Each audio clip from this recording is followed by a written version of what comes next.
नमस्कार। DD UP पर आप सभी का स्वागत करते हैं और कार्यक्रम देख रहे हैं आप नमस्ते यूपी। नमस्ते यूपी के आज के सफर में हम आपको भारतीय संस्कृति की उस विरासत की कहानी बताएंगे जहां हर धागा एक नई कहानी बुनता है, जो हमारी आत्मनिर्भरता, हमारे स्वावलंबन का प्रतीक रही है। जानेंगे उसके इतिहास के बारे में, वर्तमान में उसका अस्तित्व क्या है और भविष्य में क्या संभावनाएं हैं। तो आइए आज के सफर की शुरुआत कर लेते हैं और जानते हैं क्या कहता है आज का विचार।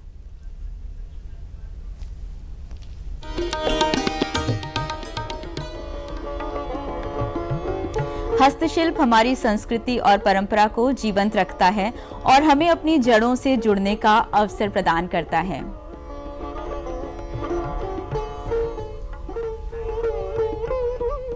और ये कथन है गुरुदेव रविन्द्रनाथ टैगोर जी का। उनका कहना था कि जब हम हाथों से बनी हुई चीज़ों से जुड़े रहते हैं तो इस तरह से हम अपनी संस्कृति से जुड़े रहते हैं, अपनी परंपरा को आगे बढ़ाते हैं। और इस विचार के साथ आगे बढ़ते हैं और आपको बताते हैं आज ही का दिन 7 अगस्त 1905 का वो दिन था जब भारत में स्वदेशी आंदोलन की शुरुआत हुई थी। भारत में जगह जगह विदेशी वस्त्रों की होली जलाई गई थी। देश में हर कोने में संदेश फैलाया गया था, स्वदेशी अपनाओ, देश बचाओ। उस वक्त हथकरघा और बुनकर समुदाय आगे आया। उन्होंने चरखा चलाया, खादी बुनी और देश में अपना एक स्वावलंबन का प्रतीक आगे बढ़ाया। तो देखते हैं हमारा आज का विषय से संबंधित क्या है।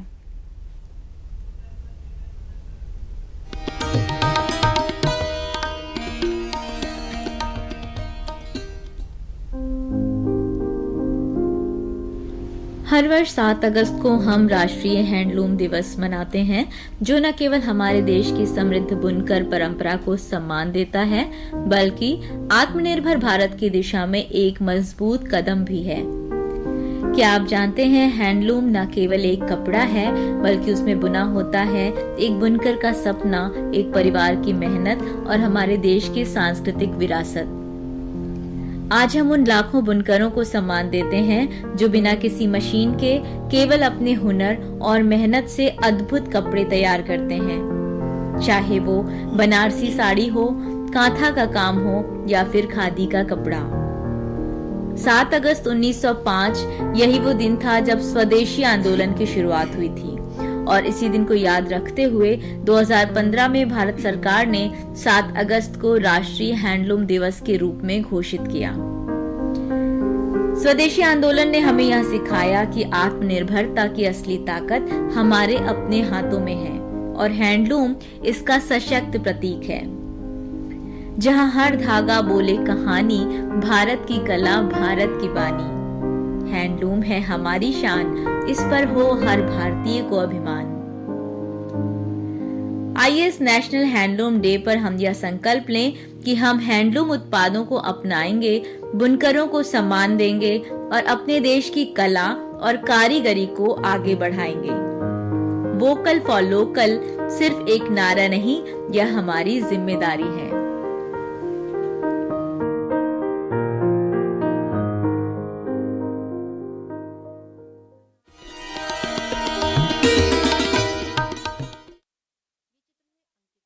LIC पेश करता है जीवन लक्ष्य। पाएं जीवन बीमा आकर्षक मैच्योरिटी राशि के साथ एवं बीमित व्यक्ति के न रहने पर भविष्य में देय प्रीमियम भुगतान से माफी, सम एश्योर्ड के 10% का प्रतिवर्ष भुगतान पॉलिसी टर्म तक और पॉलिसी की मैच्योरिटी पर सम एश्योर्ड एवं बोनस का भुगतान। बच्चों की शिक्षा एवं अन्य जरूरतों को पूरा करे। LIC का जीवन लक्ष्य। जी हाँ, ब्रेक पे जाने से पहले जैसे कि आपने शॉर्ट फिल्म के जरिए देखा, आज राष्ट्रीय हथकरघा दिवस के अवसर पर हम जिस विषय पर बातचीत करने जा रहे हैं वो है धागों में लिपटी संस्कृति। इस विषय पर हमारे बहुत सारे सवालों के जवाब देने और हमें बहुत सारी जानकारियां देने के लिए आज हमारे साथ बहुत ही मेहमान, जो बहुत ही इंपॉर्टेंट मेहमान जुड़े हैं, उनसे आपका परिचय करा देती हूँ। हमारे साथ सबसे पहले हैं उत्तर प्रदेश डिजाइन एवं शोध संस्थान की अध्यक्ष क्षिप्रा शुक्ला जी। मैम, आपका बहुत बहुत स्वागत है कार्यक्रम में। और हमारे साथ जुड़ रहे हैं अपने हुनर से धागों को बुनकर रंग बिरंगे वस्त्रों का रूप देने वाले कमाल के कारीगर, शायर और जिनके नाम एक पेटेंट भी है, उसके बारे में भी हम जानेंगे। आइए स्वागत करते हैं मोहर्रम अली जी उर्फ हशम तुराबी जी का। सर, बहुत बहुत स्वागत है आपका कार्यक्रम में। तो दर्शकों, अपना ये जो अहम विषय है इसकी शुरुआत करते हैं। सबसे पहले हम शिप्रा जी से जानना चाहेंगे मैम, जैसा कि हम लोग मोदी जी को हमेशा सुनते हैं, हमारे माननीय प्रधानमंत्री जी की वोकल फॉर लोकल को वो सपोर्ट करते हैं और करने की गुजारिश भी करते हैं। योगी जी भी, माननीय हमारे मुख्यमंत्री जी भी हमेशा कहते हैं कि एक जिला एक उत्पाद, उसको प्रमोट करते हैं। तो आज का जो दिवस हम मना रहे हैं, हथकरघा दिवस, इसके रेफरेंस में जानना चाहूंगी कि इसको हम कैसे समझ सकते हैं। एक्चुअली तो जो हैंडलूम डे है, बुनकरी बहुत हज़ारों सालों से होती आ रही है, हमारी पुरानी संस्कृति है, लेकिन कभी कोई भी दिन हमने इसको डेडिकेट नहीं किया। लेकिन आदरणीय प्रधानमंत्री जी ने स्वदेशी मूवमेंट जिस दिन हुआ था, उसी दिन पे इसको कमेमोरेट करते हुए उन्होंने 7 अगस्त 2015 में चेन्नई में हैंडलूम डे की घोषणा करी, नेशनल हैंडलूम डे, जिसपे उन्होंने एक लोगो भी उसका अनावरण किया था। और अगर आप उस लोगो को देखेंगे, वो लोगो भी वाप और वेफ्ट, ताना और बाना का संयोजन को दिखाता है। तो ये प्रधानमंत्री जी की सौगात है जो आज हम यहाँ बैठे हैं और नेशनल हैंडलूम डे हम सेलिब्रेट कर रहे हैं। तो मैम, आपसे इसके बारे में बहुत सारी चीजें जाननी है, तब तक हम हाशिम जी की तरफ रुख करते हैं। सर, आपसे सबसे पहले जानना चाहेंगे कि आप कहाँ से हैं और कब से ये काम कर रहे हैं? मैं सबसे पहले बुनकरी से जुड़े हुए तमाम लोगों को इस ख़ास दिन के लिए तहे दिल से बधाई देना चाहता हूँ। उन तमाम कारीगरों की खिदमत में सलाम पेश करना चाहता हूँ जी। और रहा सवाल ये कि मैं कहाँ से हूँ। मैं बनारस से हूँ और 7 पुश्तों से मैं जुड़ा हूँ बुनकरी से जी। मेरे आजा जो थे, दादा के परदादा आदरणीय सूर्यधन बाबा, वो भी वीवर थे, बुनकरी करते थे। फिर 8वीं पुश्त में मैं हूँ, मोहर्रम अली एंड हशम तुराबी, तो मैं भी बुनकर हूँ और मेरा पूरा ख़ानदान बुनकर है जी। बहुत खुशी हो रही है सर आपको यहाँ अपने साथ इस मंच पर देख के। आपसे भी बहुत सारी बातें हम जानेंगे। मैम, जैसा कि हमने अभी आपके उसमें देखा कि आप यूपी IDR से हैं, तो चूँकि आप डिज़ाइनिंग के क्षेत्र से हैं और इस संस्था का मोटो भी यही है, तो आपसे जानना चाहेंगे, हमारे दर्शकों को बताएं कि संस्था क्या है और इसका क्या उद्देश्य है।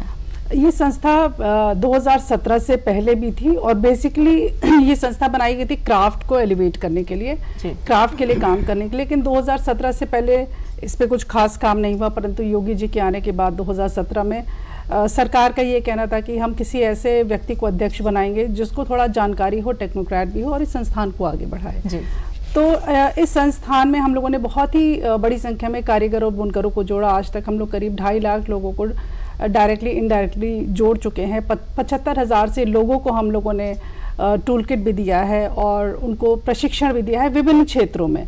तो जैसे कि योगी जी का जो 1 डिस्ट्रिक्ट 1 प्रोडक्ट जो योजना है, वो इसी योजना उसी पर आधारित है, जो अंतिम पायदान पर बैठा व्यक्ति है, जो गांव में बैठा है, जो बाहर नहीं जाना चाहता। और हम पलायन को भी रोकना चाहते थे। पलायन तभी होता है जब गांव में काम ना हो, लोग शहरों में जाते हैं।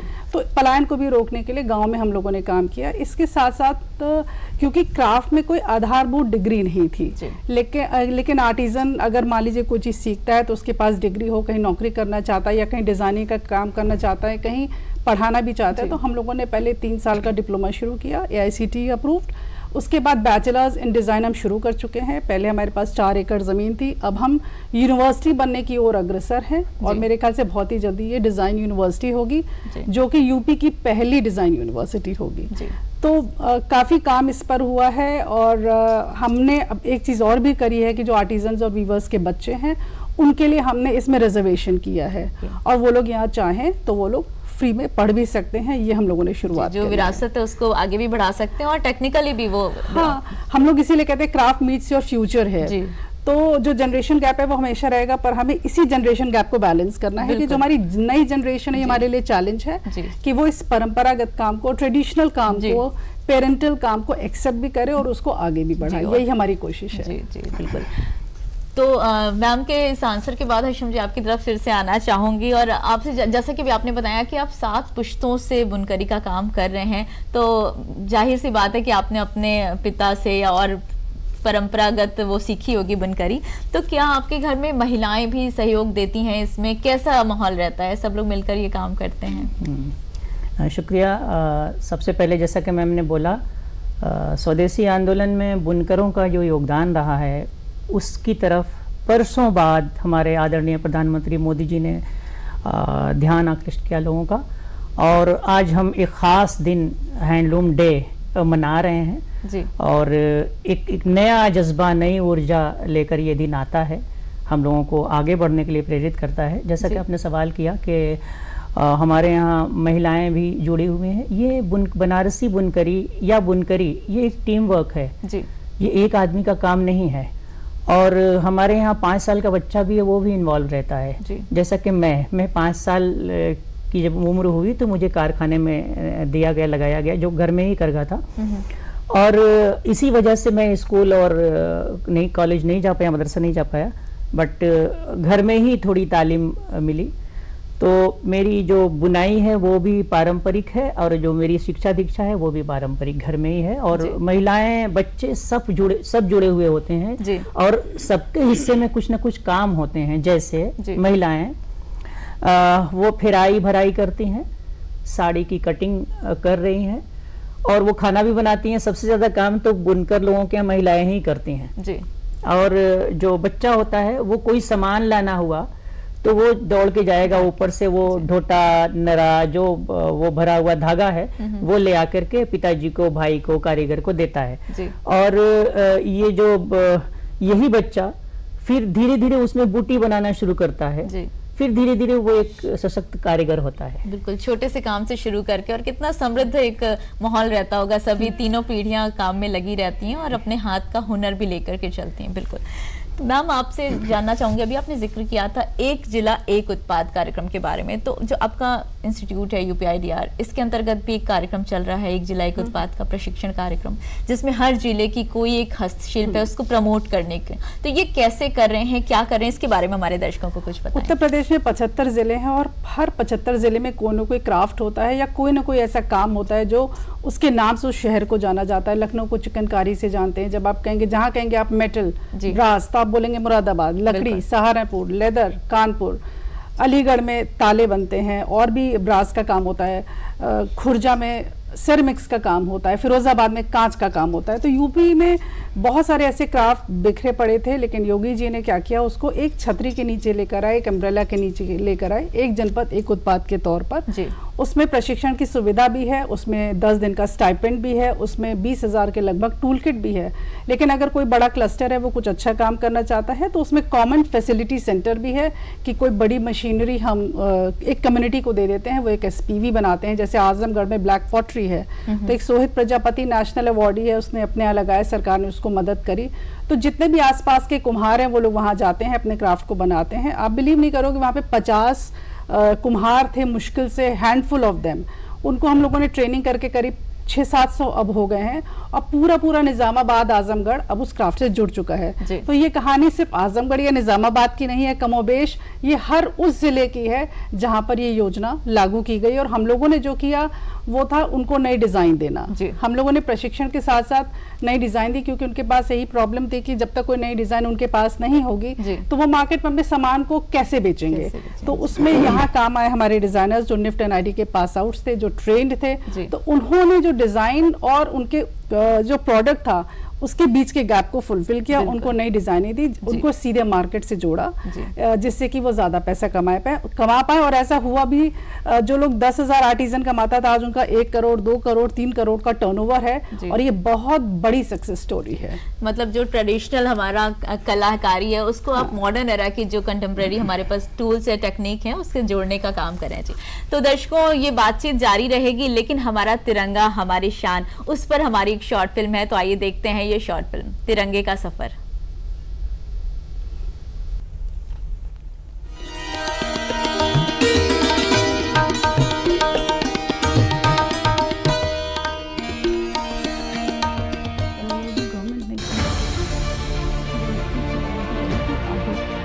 भारत का तिरंगा सिर्फ एक झंडा नहीं, बल्कि 140 करोड़ भारतीयों की अस्मिता, आस्था और आत्म गौरव का प्रतीक है। हर रंग में समाया है एक संदेश। केसरिया में वीरता, श्वेत में शांति और सत्य, और हरा हमें याद दिलाता है विकास की राह। और इस प्रतीक को सम्मान देने के लिए भारत सरकार ने शुरू किया तिरंगा यात्रा अभियान। इस अभियान का उद्देश्य सिर्फ झंडा लहराना नहीं, बल्कि जन जन में देशभक्ति की भावना को और गहराई से बसाना है। ये एक राष्ट्रव्यापी मुहिम है जो हर गांव, हर शहर, हर गली और हर दिल तक पहुंच रही है। स्कूलों में, कॉलेजों में, सरकारी और निजी संस्थानों में हर जगह लोग तिरंगा लेकर निकल रहे हैं, एकता, अखंडता और आत्मनिर्भर भारत का संदेश लेकर। हर घर तिरंगा पहल के बाद तिरंगा यात्रा इस आंदोलन को और व्यापक बना रही है। लाखों लोग अपने हाथों में तिरंगा लेकर पैदल यात्राएं निकाल रहे हैं, कभी भारत माता की जय घोष के साथ तो कभी वीर शहीदों की गाथाओं के साथ। ये सिर्फ एक यात्रा नहीं बल्कि एक सामूहिक संकल्प है कि हम अपने देश के लिए न केवल गर्व करेंगे बल्कि जिम्मेदारी भी उठाएंगे। भारत सरकार का ये प्रयास न केवल देशभक्ति को जागृत कर रहा है, तो आइए हम सब भी इस तिरंगा यात्रा का हिस्सा बने, अपने हाथों में तिरंगा लेकर अपने दिलों में देश के लिए प्यार लेकर चले, एक ऐसे भारत की ओर जो आत्मनिर्भर हो, मजबूत हो और सबसे ऊपर एकजुट हो।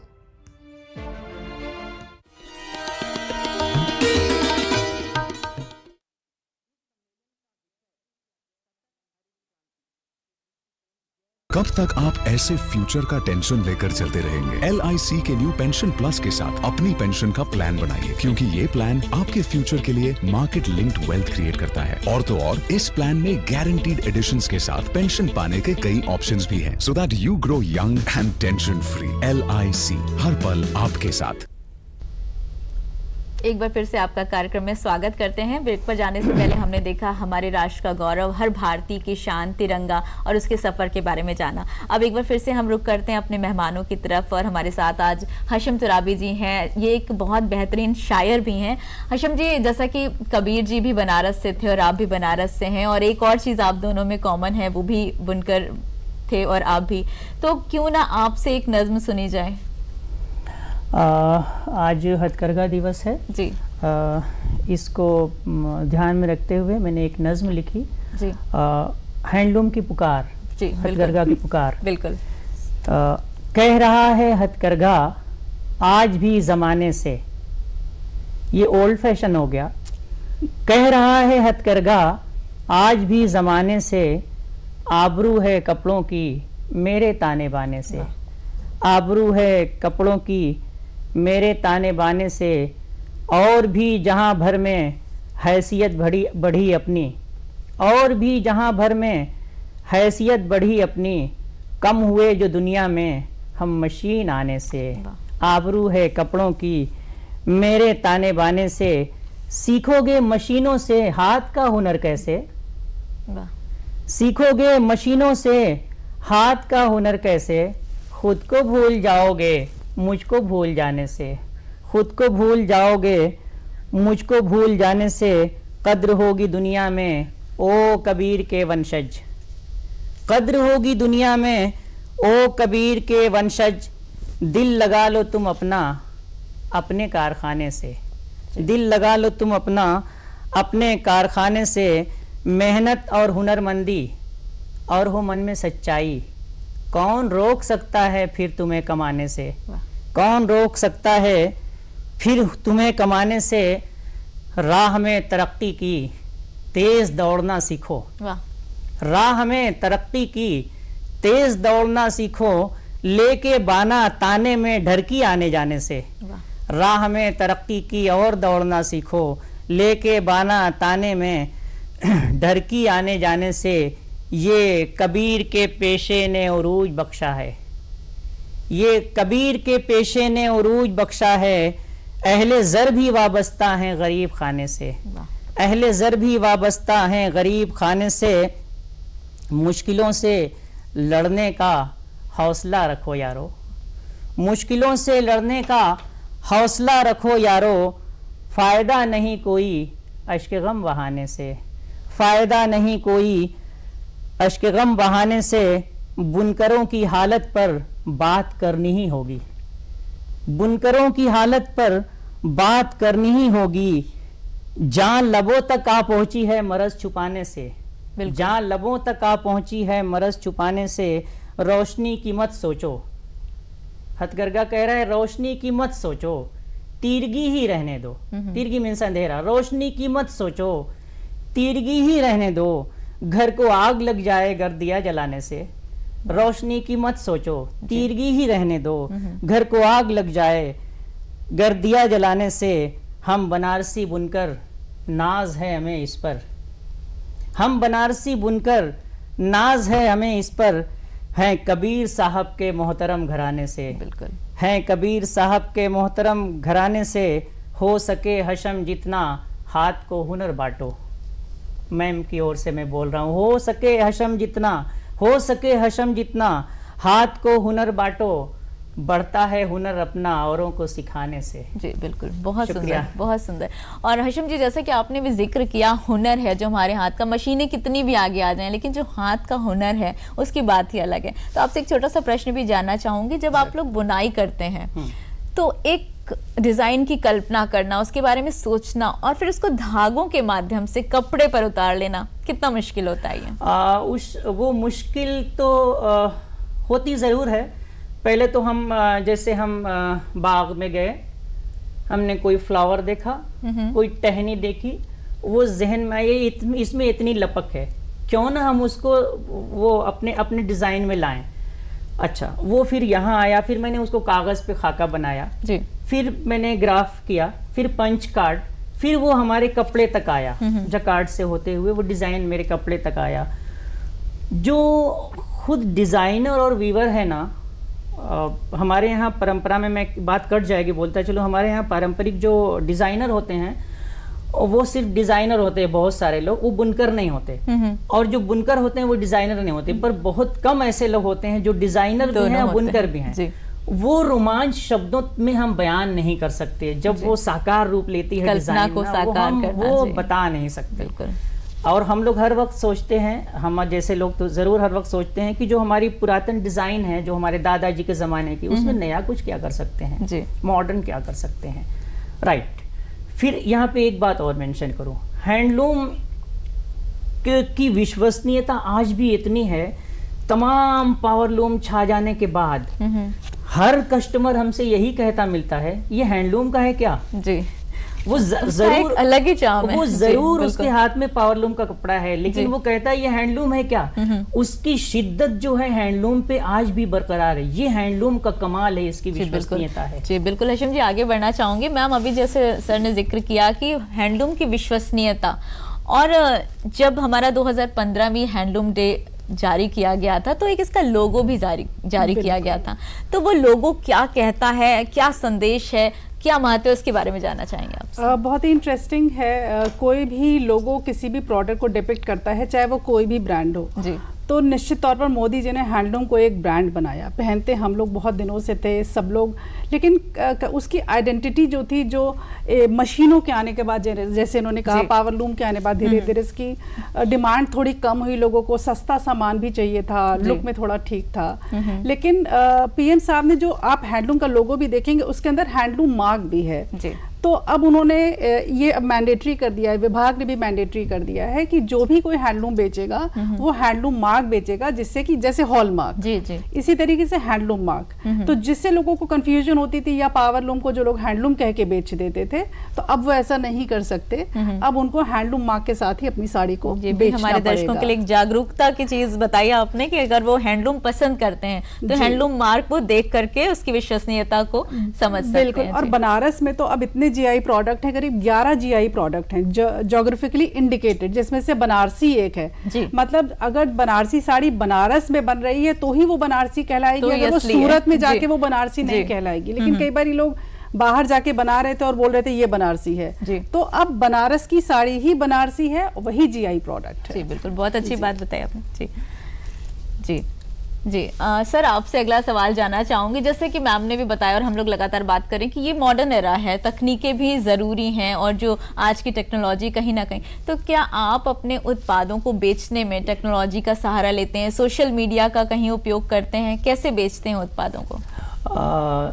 हमारे यहाँ खुद मैं अपना जो तजुर्बा है, एक्सपीरियंस है, वो बता रहा हूँ कि मेरा अनुभव तो मुझे कोई परेशानी नहीं हुई अपना प्रोडक्ट बेचने की जी। मैं कोलकाता गया 23 साल पहले, और कुछ फैशन डिज़ाइनर से मुलाकात हुई, और उनकी चॉइस जो थी उसके अनुसार मैं काम करने लगा, जो उनको चाहिए जी। और मेरे मन के मुताबिक वो दाम देने लगे। और उसी दरमियान मैंने सर्वे किया कि कहाँ परेशानी आ रही होगी लोगों को। जी। परेशानी यहाँ ये आती है कि जब वो लोग बहुत बार हमारा जो गवर्नमेंट ने जो नियम बनाए हैं और सहायता के लिए जो चीज़ें, जी, बुनकर पढ़ा लिखा नहीं होता, बहुत बार वो ना वहां तक पहुंच नहीं पाता, उसका जहन नहीं पहुंचता। यही है परेशानी। जैसे जी। ये शिकायतन नहीं पर एक सच्चाई तो मैं बोल, जैसे मेरे तरह का कोई बुनकर है, उसने 2 करघा लगाया है और उसकी 10 साड़ी तैयार है और किसी से उसकी भेंट हो गई, कस्टमर से डायरेक्ट वो उसको बेच दिया जी।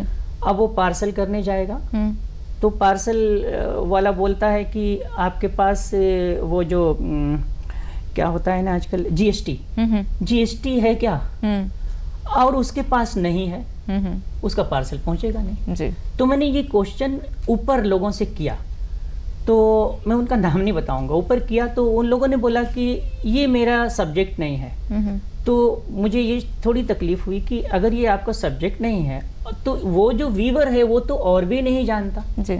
ऐसी ऐसी परेशानियां भी आती, पर उससे घबराना नहीं चाहिए।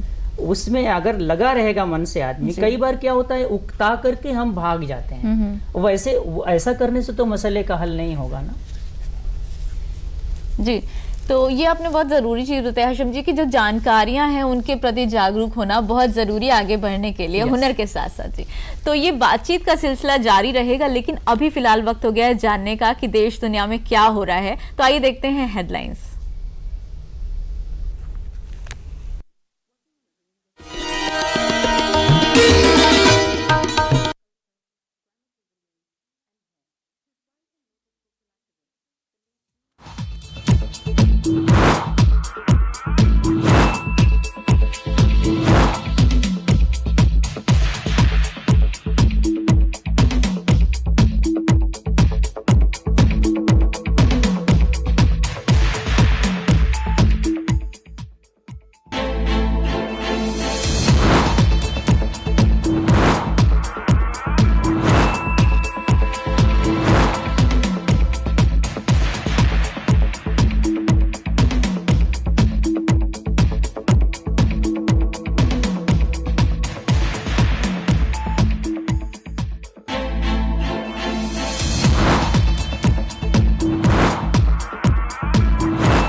सुनो, एक अच्छी इंश्योरेंस पॉलिसी एआई से पूछते हैं। एक ऐसी पॉलिसी जिसमें प्रीमियम पेमेंट हो लिमिटेड पर इनकम आती रहे लाइफ टाइम। LIC का Jeevan Utsav. Wow, life time celebration मनाइए। LIC के जीवन उत्सव के साथ फ्यूचर सेट है। और इस ब्रेक के बाद फिर से आपका स्वागत करते हैं इस मंच पर। शिप्रा जी, आपसे जानना चाहूँगी, जो हमारे पाठ्यक्रम में आपके यहाँ जो पाठ्यक्रम में छात्र हैं, उनको संबंधित कोर्स के जो कारीगर हैं, मतलब जैसे कुछ भी शिल्प वो सीख रहे हैं, तो जो कारीगर हैं सच में वो काम कर रहे हैं क्या? उनसे आप लोग कभी मिलवाने का कोई ऐसा प्रशिक्षण कार्यक्रम है या उनके साथ कोई ट्रेनिंग प्रोग्राम रखते हैं? आपको कभी मिलवाने की जगह ये पूछना चाहिए कितनी बार हम लोग ऐसा करते हैं। जी। हम लोगों ने एक पूरा कोर्स डिग्री में भी और डिप्लोमा में भी क्राफ्ट को ही डेडिकेट किया हुआ है। और अगर हमारा आप सोशल मीडिया देखेंगे या वेबसाइट देखेंगे तो हम लोग साल में 8-10 बार ऐसा मौका ज़रूर आता है जब हम कहीं ना कहीं से वीवर को बुलाते हैं, आर्टिज़न को बुलाते हैं और डिज़ाइनर्स का उनका इंटरेक्शन ज़रूर कराते हैं। कल ही हम लोगों ने जैतपुर में बाराबंकी में बुनकरों के साथ एक विज़िट रखी थी और जिसमें हमारे सारे बच्चे एक्सकर्शन पे भी गए थे, विज़िट पे भी गए थे, इंटर्नशिप भी करते हैं। बच्चों को हम ये भी सिखाते हैं कि किस वीविंग का मतलब केवल बुनाई है तो वो एक जैसी नहीं है। अगर वो गुजरात की टांगलिया है तो वो फ़र्क है, पटोला है तो वो फ़र्क है, कांजीवरम है तो वो डिफरेंट है, किमखार है बनारस की तो वो फ़र्क है, जामदानी है तो वो डिफरेंट है। क्या बात है। तो हमको उनको ये बताने की ज़रूरत है कि उनको भी, जैसे मेरा handloom is my first love, तो आई वांट कि सबका ये फर्स्ट लव हो और सब लोग हैंडलूम और हैंडीक्राफ्ट को जाने भी, उसकी वैल्यू को समझें और उसको आगे भी बढ़ाएं।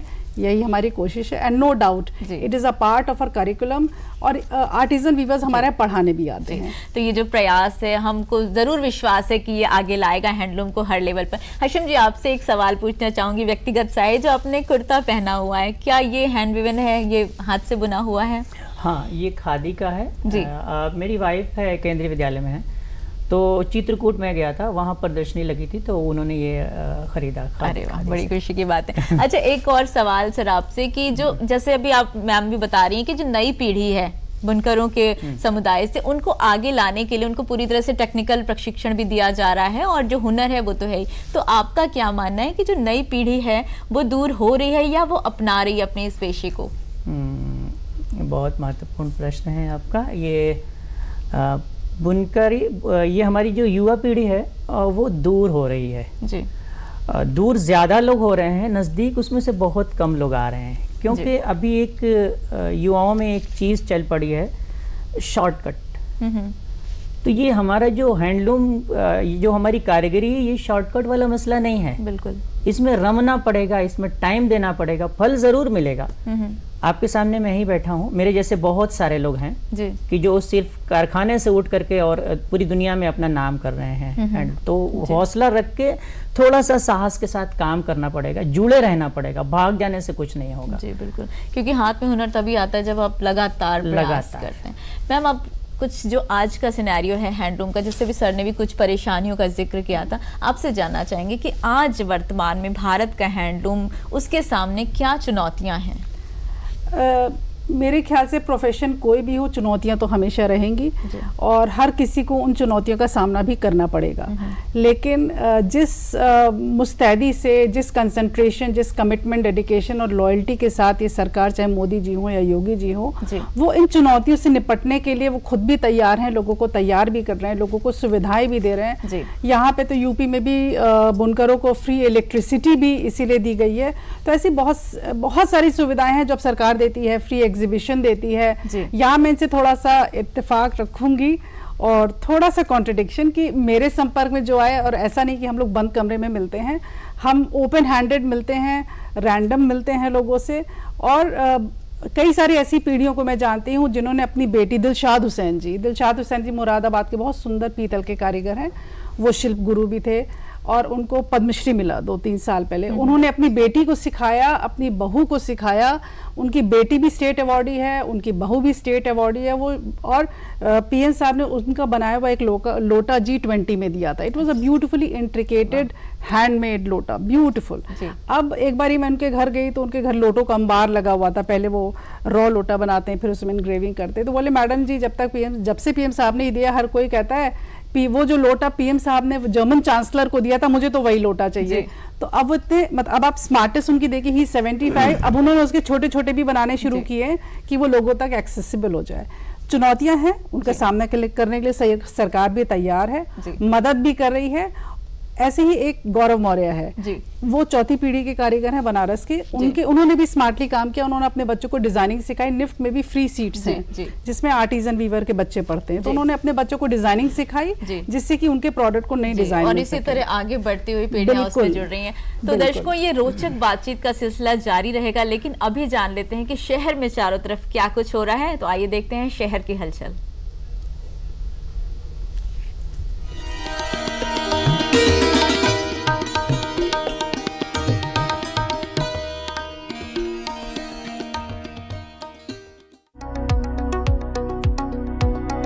हुनर अगर सच्चा हो तो ना सीमाएं रोकती हैं, ना हालात। यही साबित किया है उत्तर प्रदेश के उन कारीगरों और व्यापारियों ने जो सालों से हैंडलूम के कारोबार से जुड़े हैं। ये लोग सिर्फ धागों से कपड़ा नहीं बुनते, ये सपने बुनते हैं, घरों के, जिंदगी के और आत्मनिर्भरता के। हर थान में मेहनत की महक होती है, हर डिजाइन में उम्मीद की चमक। यहाँ के व्यापारी और बुनकर अपनी कला में इतने निपुण हैं कि वो खुद ही डिजाइन बनाते हैं, कपड़ा बुनते हैं और देश के अलग अलग हिस्सों तक उसे बेचते भी हैं।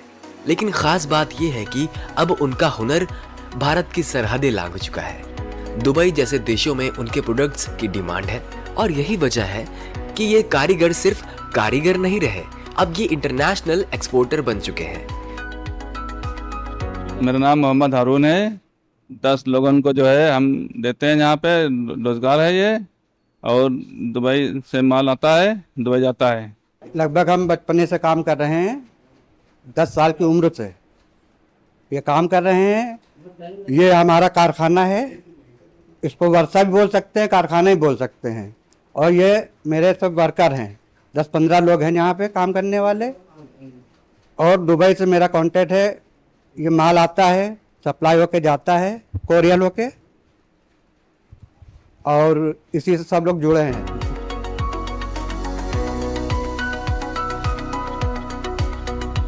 सोचिए, एक गांव के छोटे से घर में बैठा बुनकर अब दुनिया भर के बाजारों में अपनी पहचान बना रहा है, बिना किसी बड़ी फैक्ट्री या मशीन के, बस अपने हुनर के दम पर। जहां एक तरफ बड़े बड़े ब्रांड मशीनों से उत्पादन करते हैं, वहीं एक कारीगर अपने हाथों से वो कला रचते हैं जो दिल से निकलती है और सीधे दिल तक पहुंचती है। इनकी बनावट में एक अपनापन है। ये कहानी है जो हर खरीदार को महसूस होती है। इन कपड़ों में न सिर्फ फैशन होता है, बल्कि संस्कृति भी होती है, जो पीढ़ियों से चली आ रही है और अब ग्लोबल पहचान बन चुकी है। अब हैंडलूम सिर्फ कपड़ा नहीं रहा, ये आत्मनिर्भर भारत का चेहरा है, जिसमें हर कारीगर की मेहनत, हर घर का सपना और हर देशवासी का गर्व छिपा है। और यही तो है असली सफलता। जब हुनर बोलता है तो दुनिया सुनती है।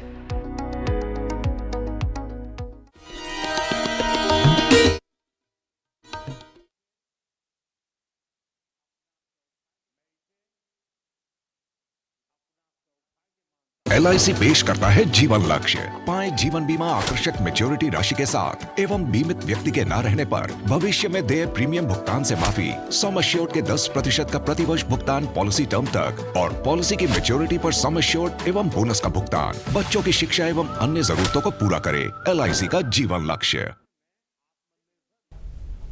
और अभी हमने शहर की हलचल में देखा कि लखनऊ की चिकनकारी के कारीगर किस तरह से काम कर रहे हैं। तो मैम आपसे जानना चाहूंगी, जैसे हमारे लखनऊ का चिकनकारी बहुत ही वेल नोन एक यहाँ का काम है, तो यहाँ लखनऊ के लेवल पे किस तरह के प्रयास हो रहे हैं कि ये और आगे बढ़े? लखनऊ में भी ODOP का जो प्रोडक्ट है वो चिकनकारी, जरी जरदोजी दोनों ही है जी। और ODOP में भी फ्री एग्जीबिशंस मिलती हैं। अब तो यूपी गवर्नमेंट ने भी इंटरनेशनल ट्रेड शो शुरू किया है। अच्छा। जो पिछले साल भी लगा था और इस साल भी लगेगा, जिसमें देश विदेश से करीब पिछली बार भी 4 से 5 हजार बायर्स आए थे। तो जो इंटरमीडिएरी की जो प्रॉब्लम थी वो रिजॉल्व हुई है। और जो नई एजुकेशन पॉलिसी आई है उसमें भी इसके बारे में जिक्र नहीं हुआ, इसलिए मैं बता रही हूँ। तो नई एजुकेशन पॉलिसी में भी 5वीं क्लास से ही लोग बच्चों को स्किल सिखाया जा रहा है। फिर वो चाहे कुछ भी हो, चाहे उसमें कारपेंटर से रिलेटेड कुछ भी, एम्ब्रॉयडरी है, पॉटरी है, वीविंग है, एवरीथिंग। तो अब गवर्नमेंट भी चाहती है कि जॉब ओरिएंटेड एजुकेशन 5वीं कक्षा से शुरू हो। और अब वीवर और आर्टिजन भी किसी भी यूनिवर्सिटी में UGC नॉर्म्स के तहत प्रोफेसर बन सकते हैं, based on the skill, not on the basis of their certification. तो ये एक बड़ा बदलाव आया है। हशम जी, जैसा कि हमने जाना, आपने बहुत सारी चीज़ें लिखी हैं, नज्म लिखी है और कविताएं लिखी हैं, तो एक नज्म और आपसे सुनना चाहेंगे आज। आज के दिन अगर हम अपने संग बुनियाद, अपने बुनियाद का पत्थर कबीर साहब को अगर हम याद ना करें जी, तो मेरे लिए ठीक नहीं होगा। बिल्कुल बिल्कुल। तो मैं कुछ शेर हाजिर कर रहा हूँ। सदियों पुराना रिश्ता हमारा कबीर का, सदियों पुराना रिश्ता हमारा कबीर का, अब भी हमारे पास है करघा कबीर का जी। अब भी हमारे पास है करघा कबीर का, करती है फख्र आज भी दुनिया खरीद कर, बुनता है वो लिबास घराना कबीर का। मजदूरों के इमाम जुलाहों के राहबर, काबिल है एहतराम के रुतबा कबीर का। अपनी मिसाल आप हुनर में शऊर में, अपनी मिसाल आप हुनर में शऊर में, जीशान बाकमाल कबीला कबीर का। मेहनत कशी के बल पे गरीबी के बावजूद, मेहनत कशी के बल पे गरीबी के बावजूद, पहचान अलग बनाए है कुनबा कबीर का, पहचान अलग बनाए है कुनबा कबीर का। मौजों की क्या बिसात डुबोने की सोच लें जी, मौजों की क्या बिसात डुबोने की सोच लें। तूफान से खेलता है सफीना कबीर का, तूफान से खेलता है सफीना कबीर का। जारी यूं ही रहेगी ये रुदादे इल्म फन, जारी यूं ही रहेगी ये रुदादे इल्म फन। किस्सा तमाम हो नहीं सकता कबीर का जी। औकात भूल जाए ना हम इसलिए हशम, औकात भूल जाए ना हम इसलिए हशम।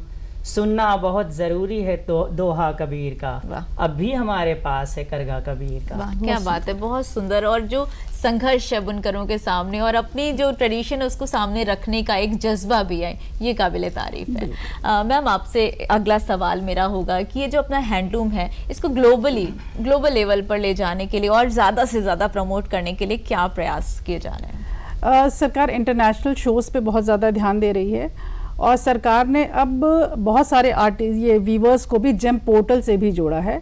सरकारी खरीद में, गिफ्टिंग में, अगर आप ओडी-ओपी से रिलेटेड आप जितने भी प्रोडक्ट देखेंगे, योगी जी जितने भी लोगों से मिलते हैं वो कोई ना कोई ओडी-ओपी प्रोडक्ट ही लोगों को देते हैं। इवन पीएम साहब भी विभिन्न राष्ट्राध्यक्षों के लिए जो गिफ्ट्स लेकर जाते हैं वो भी कोई ना कोई हैंडलूम या हैंडीक्राफ्ट होता है। तो निश्चित तौर पर जब हम इंटरमीडियरी को कम करेंगे, हटाएंगे और उनको डायरेक्ट मार्केट से जोड़ेंगे तो उनकी डिमांड भी बढ़ेगी और यही सरकार की कोशिश है। इसीलिए सरकार भी उनके प्रोडक्ट्स को खरीदना शुरू कर दिया और वो भी बड़ी संख्या में, छोटी संख्या में नहीं। जी। और इससे दोहरे फायदे हो रहे हैं, एक तो प्रमोशन भी हो रही है, उनको काम भी बढ़ रहा है उनका और ग्लोबली हमारी पहचान भी बढ़ रही है। हशम जी आपसे एक छोटा सा सवाल जानना चाहूंगी, जैसे आप इतनी सारी बुनकरी करते हैं, इतने सारे नमूने बनाते हैं, क्या कभी किसी कला प्रदर्शनी में, एग्जीबिशन में उनको ले गए हैं आप? हाँ, बहुत बार मुझे 2 बार सूरज कुंड बुलाया गया और बीच बीच में बहुत बार हैंडीक्राफ्ट हैंडलूम के जो एग्जीबिशन ऑर्गेनाइज करते हैं वो लोग बुलाते हैं। और अब थोड़ा सा ज़्यादा मसरूफियत हो गई है लिखाई की और बच्चे पढ़ रहे हैं तो थोड़ा कम जाता हूँ, बट मैं कोशिश करता हूँ कि मेरी जगह और लोग जाएं। मैं ये पूरा ख्याल रखता हूँ कि अगर मैं नहीं जा रहा हूँ और मुझे बुलाया गया तो मैं किसी को रिकमेंड करूँ किसी वीवर को कि ये ठीक है जी।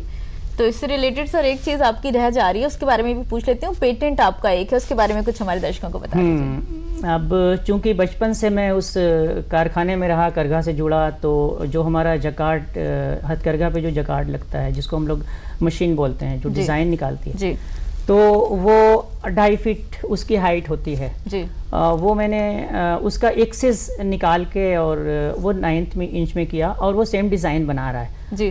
तो कोई आया था नेहरू से मेरे पास, मेरी मौसी जी, उन्होंने बोला कि इसको पेटेंट के लिए अप्लाई करो इसका जी। तो किसी को मैंने बोला, लॉयर को, तो उन्होंने बोला 1 लाख रुपया लगेगा, खर्च होगा जी। तो मेरी माँ हैं डॉक्टर अनुराधा बनर्जी, उन्होंने वो पेटेंट लिखा और मेरे साथ गई, पेटेंट कराया और मेरे पेटेंट को नेशनल अवार्ड मिला जी। सर ये सब जानकारियाँ सुन के बहुत अच्छा लग रहा है। और दर्शकों, आज राष्ट्रीय हथकरघा दिवस पर जो हमने बातचीत की धागों में लिपटी संस्कृति के विषय में, आप दोनों ने इतनी महत्वपूर्ण जानकारियाँ दी, हमारे दर्शकों का ज्ञान बढ़ाया, आप दोनों का बहुत बहुत धन्यवाद। और दर्शकों, हम आशा करते हैं आपका आज का ये जो कार्यक्रम है आपको जरूर पसंद आया होगा और जो हमारा हथकरघा है, हैंडलूम है, उसको प्रमोट करने के लिए आप अपने लेवल पे जो भी कर सकते हैं जरूर इसे अपनाइए। आज के कार्यक्रम में इतना ही, एक नए विषय के साथ फिर मुलाकात होगी, तब तक के लिए नमस्कार।